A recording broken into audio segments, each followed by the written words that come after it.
La primera vez que Elizabeth experimentó una regresión fue una semana después. No me costó provocarle un estado hipnótico mediante el rápido método de inducción, cuyo objetivo es evitar los bloqueos y las barreras de la mente consciente. La hipnosis es un estado de gran concentración, pero el ego, la mente, tienen la capacidad de interferir en esta concentración con pensamientos perturbadores. Mediante la rápida técnica de inducción, logré que Elizabeth entrara en un estado de hipnosis profunda en un minuto. Le había dado una cinta magnetofónica de relajación para que la escuchara durante la semana anterior al inicio de estas sesiones. La había grabado para ayudar a mis pacientes a practicar las técnicas de autohipnosis. Me di cuenta de que cuanto más ensayaban en casa, más profundo era el estado al que llegaban en mi consulta. Esta cinta les ayuda a relajarse y muy a menudo también a dormirse. Cuando llegó a casa, Elizabeth intentó escucharla, pero no conseguía relajarse. Estaba demasiado ansiosa. ¿Y si pasaba algo? Ella tenía miedo, porque estaba sola y nadie podría ayudarla. Su mente la protegía dejando que la inundaran pensamientos cotidianos para distraer así su atención de la cinta de relajación. El nerviosismo y los pensamientos le impedían concentrarse. Cuando me explicó lo que había pasado, decidí llevarla a práctica a otro medio de hipnosis más rápido con el fin de superar los obstáculos y temores que bloqueaban su mente. El método más utilizado para provocar un trance hipnótico se llama relajación progresiva. En primer lugar, hay que conseguir que el paciente respire lentamente. A continuación, el terapeuta le suscita un estado de relajación indicándole con suavidad que distienda los músculos poco a poco.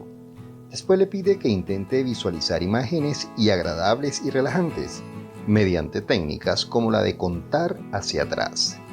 El terapeuta ayuda al paciente a llegar a un estado de relajación todavía más profundo. En ese momento, el paciente está en un trance hipnótico entre ligero y moderado, y el terapeuta puede intensificarlo si lo desea. El proceso entero dura unos 15 minutos. Sin embargo, durante este cuarto de hora es posible que la mente del paciente piense, analice o delibere en lugar de dejarse llevar por la sugestión. En este caso, se interrumpe el proceso hipnótico. Los contables y otras personas cuyas profesiones le obligan a pensar de un modo lógico, lineal y muy racional, suelen dejar que su mente interrumpa el proceso. Aunque estaba convencido de que Elizabeth podía llegar a un estado de hipnosis profundo, fuera cual fuera la técnica que usara, decidí emplear un método más rápido para asegurarme. Le indiqué que se sentara inclinada hacia adelante, que no apartara la vista de mis ojos y que hiciera presión con la palma de su mano derecha sobre la mía. Yo estaba de pie frente a ella. A medida que la palma de su mano presionaba la mía, con el cuerpo ligeramente inclinado hacia adelante, empecé a hablarle. Sus ojos no se apartaban de los míos. De repente, sin avisarle, retiré la mano debajo de la suya. Su cuerpo entonces, sin apoyo alguno, se tambaleó hacia adelante. En aquel preciso momento le dije en voz muy alta, «Duérmete». Su cuerpo se desplomó al instante sobre el respaldo del sillón. Entró en un profundo trance hipnótico, mientras su mente se concentraba en no perder el equilibrio del cuerpo. La orden que acababa de darle pasó directamente y sin interferencia alguna a su subconsciente. Elizabeth entró en un estado de sueño consciente, equivalente a la hipnosis. Puedes recordarlo todo, cada experiencia que hayas vivido, le dije. Ahora ya podíamos emprender el viaje hacia atrás. Quería asegurarme de cuál de sus sentidos predominaba en sus recuerdos y le pedí que pensara en la última vez que había comido bien. Le indiqué que empleara todos sus sentidos a recordar la comida. Elizabeth recordó el olor, el sabor, la imagen y la sensación de que la comida estaba recién hecha, y de este modo comprobé que era capaz de evocar recuerdos vividos. Al parecer, el sentido que predominaba en su caso era la vista. Seguidamente hice que se trasladara a la infancia para ver si recuperaba algún recuerdo placentero de sus primeros años en Minnesota. Sonrió como una niña pequeña, llena de satisfacción. Estoy en la cocina con mi madre. Parece muy joven. Yo también lo soy. Soy pequeña. Tengo unos 5 años. Hacemos pasteles y galletas. Es divertido. Mi madre se siente feliz. Lo veo todo. El delantal, su pelo recogido. Me encanta cómo huele aquí. Pasa a otra habitación y dime lo que ves, le sugerí. Entró en el salón. Empezó a descubrir un gran mueble de madera oscura. El suelo estaba desgastado. También vio un retrato de su madre. Era una foto enmarcada que estaba sobre una mesa de madera oscura situada junto a un amplio y cómodo sillón. Es mi madre, continuó Elizabeth. Es guapa y tan joven. Lleva un collar de perlas. Ella adora esas perlas. Solo las lleva en ocasiones especiales. Su hermoso vestido blanco, su pelo oscuro y sus ojos tan brillantes y vivos. Bien, dije. Me alegra que la recuerdes y que la veas con tanta nitidez. El hecho de recordar una comida reciente o una escena de la infancia ayuda a consolidar la confianza del paciente en su capacidad para evocar recuerdos. A Elizabeth, estos recuerdos le demuestran que la hipnosis funciona y que no es un proceso peligroso, sino que puede ser incluso placentero. Los pacientes descubren que los recuerdos que evocan suelen ser más vividos y detallados que los que surgen de la mente consciente. Nada más abandonar el estado de trance, casi siempre recuerdan conscientemente lo que han evocado durante la hipnosis. Raras veces los pacientes experimentan un estado de trance de la profundidad que después no recuerden nada. Aunque suelo grabar las sesiones de regresión para más seguridad y poder recurrir a la cinta en caso necesario, la grabación solo la utilizo yo. Los pacientes lo recuerdan todo perfectamente. Ahora vamos a ir todavía más lejos. No importa si lo que te viene a la mente es imaginación, fantasía, metáfora, símbolos, un recuerdo real o cualquier combinación posible que entre en estos elementos, le dije. Dedícate solo a experimentar. Intenta que tu mente no juzgue, no critique, ni comente lo que experimentes. Simplemente vívelo. Lo único que tienes que hacer es experimentar. Puedes criticarlo y analizarlo todo después, pero por el momento deja llevar y vive la experiencia. Vamos a retroceder hasta el útero, hasta tu periodo uterino, justo antes de que nazcas. Sea lo que fuere, lo que irrumpe en tu mente es bueno. Déjate llevar por esta experiencia. Empecé a contar hacia atrás desde 5 hasta 1 para que su estado hipnótico se hiciera más profundo. Elizabeth se trasladó al útero materno. Sentía seguridad y calor y el amor de su madre. De sus ojos cerrados brotaron 2 lágrimas. Recordó lo mucho que sus padres la querían, especialmente su madre. Eran lágrimas de felicidad y nostalgia. Evocó el amor con que se le recibió al nacer, y esto la hizo muy feliz. La experiencia que vivió dentro del útero materno no es una prueba fehaciente de que el recuerdo fuera preciso o completo, pero las sensaciones y emociones que tuvo fueran tan intensas, poderosas y reales que hicieron que se sintiera mucho mejor. En una ocasión, una de mis pacientes recordó bajo hipnosis que había nacido con una hermana gemela que murió en el parto. Sin embargo, mi paciente no lo había sabido hasta entonces porque sus padres nunca se lo habían dicho. Cuando ella les explicó la experiencia que tuvo durante la hipnosis, sus padres le confirmaron la exactitud de su recuerdo. Efectivamente, había tenido una hermana gemela. por lo general. No obstante, los recuerdos del útero materno son difíciles de verificar. ¿Estás preparada para ir todavía más lejos?, le pregunté, con la esperanza de que no se hubiera asustado demasiado después de haber sentido aquellas emociones tan intensas. Sí, me contestó tranquilamente, estoy preparada. Perfecto, le dije. Ahora vamos a ver si puedes evocar algún recuerdo anterior a tu nacimiento, ya sea en un estado físico o espiritual, en otra dimensión o en una vida pasada.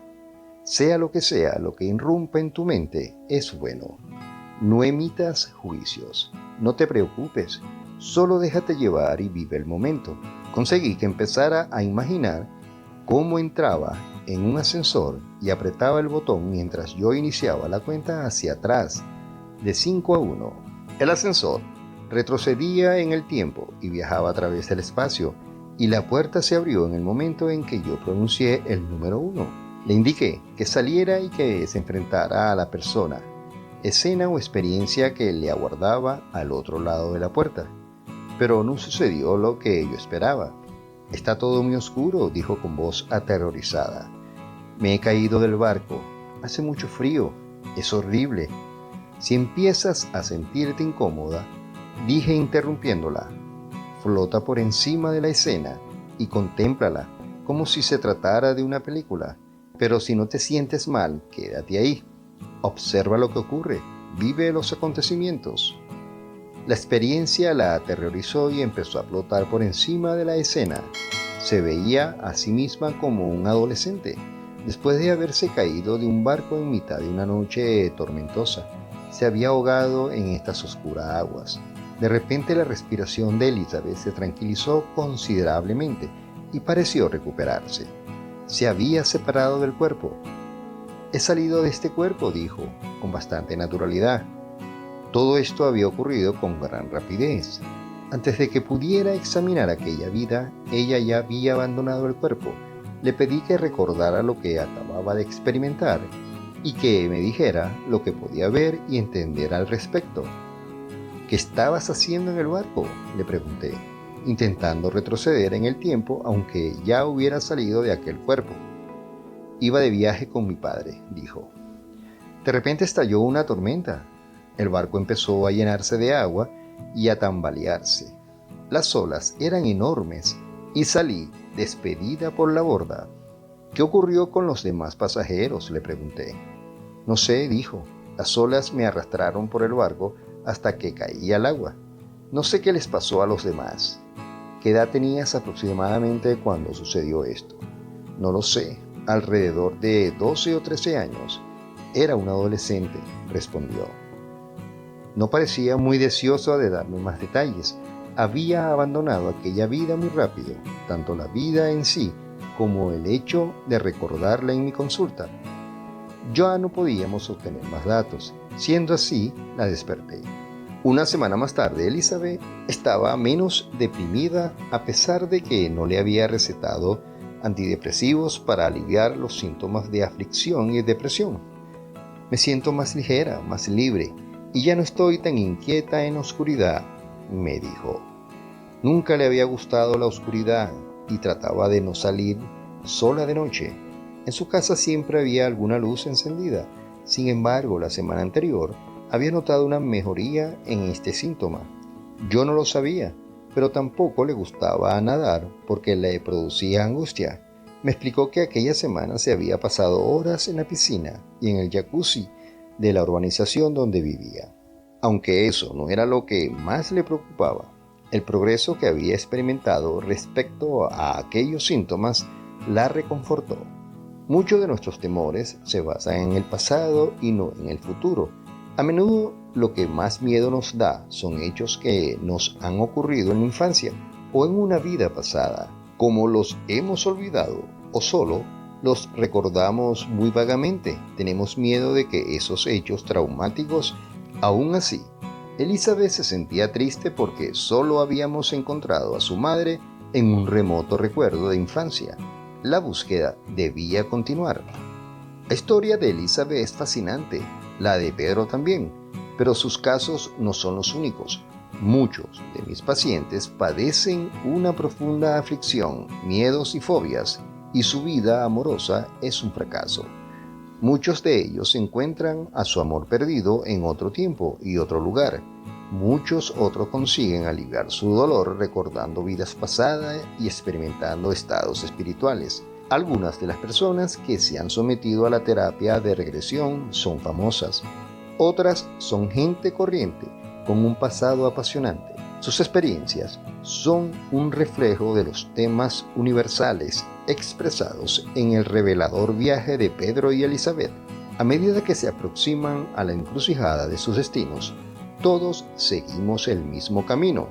En noviembre de 1992 viajé a Nueva York con el fin de someter a una terapia de regresión a Joan Rivers para su programa de televisión. Habíamos quedado en que grabaríamos la sesión en la habitación de un hotel unos días antes de que se transmitiera el programa en directo. Joan llegó tarde porque la periodista de radio Howard Steen, su invitada especial en el programa de aquel día, la había entretenido. Joan, que venía del plató, no estaba demasiado relajada. Todavía llevaba el maquillaje que le habían hecho para el programa. Iba enjollada y lucía un jersey rojo muy bonito. Antes de iniciar la sesión, me contó que últimamente estaba muy afligida por la muerte de su madre y de su marido. Se sentó en un sillón de felpa, estampado de color beige. Estaba tensa. Las cámaras empezaron a grabar lo que iba a ser una escena extraordinaria. Joan se arrellanó en el sillón y dejó que su mentón reposara ligeramente sobre la palma de su mano. Su respiración se tranquilizó y entró en un estado de hipnosis profunda. El trance que alcancé era muy intenso, afirmó más tarde. Iniciamos la regresión, el viaje hacia el pasado. Su primera parada se produjo a la edad de 4 años. Recordaba un día muy agobiante en su casa, porque su abuela había venido a visitarles. Joan la veía con una claridad total. Llevo un vestido a cuadros, calcetines blancos y unas sandalias Mary Jane. Continuamos indagando en un pasado más remoto. Era en 1835 y Joan vivía en Inglaterra. Pertenecía a la nobleza. Tengo el pelo muy oscuro, soy alta y delgada, dijo. Tenía 3 hijos. Veo con mucha claridad que uno de ellos es mi madre, añadió. ¿Cómo sabes que es ella?, le pregunté. Simplemente lo sé, es ella, contestó con firmeza. No reconoció a su marido, al igual que ella, alto y delgado, como una persona presente en su vida actual. Lleva un sombrero de copa de piel de castor, dijo concentrada. Va bien vestido. Estamos paseando por un gran parque lleno de jardines. Joan empezó a llorar y dijo que quería abandonar aquella vida. Uno de sus hijos se estaba muriendo. Es ella, dijo sollozando, refiriéndose a la hija a la que había reconocido como su madre en la vida actual. ¡Qué desgracia! Es terriblemente triste, añadió. Nos adentramos todavía más en sus vidas pasadas hasta remontarnos al siglo XVIII. Es el año 1700 y algo. Soy un hombre, soy granjero, dijo sorprendida por el cambio de sexo. Esta vida parecía muy dichosa. Soy muy buen granjero porque amo la tierra profundamente, explicó. Joan, en su vida actual, adora trabajar en su jardín. La relaja y con esa actividad descansa de su estresante vida profesional en la televisión. La desperté con suavidad. Su aflicción ya había empezado a aliviarse. Descubrió que su amada madre, que en 1835 fue su hija pequeña en Inglaterra, había sido una de sus almas gemelas a través de los siglos, aunque ahora estaban otra vez separadas. Joan sabía que volverían a reunirse en otro tiempo y en otro lugar. Elizabeth, que no sabía nada de la experiencia de Joan, vino a verme buscando una cura similar. Encontraría ella también a su querida madre. Mientras tanto, en la misma consulta y en el mismo sillón, separado de Elizabeth por el insignificante lapso de 3 días, otro drama se estaba desarrollando. Pedro sufría mucho. Su vida era un valle de lágrimas. de secretos sin compartir y de deseos ocultos. El momento del encuentro más significativo de toda su vida se iba acercando silenciosamente pero con rapidez. En el próximo capítulo hablaremos de esta historia de Pedro.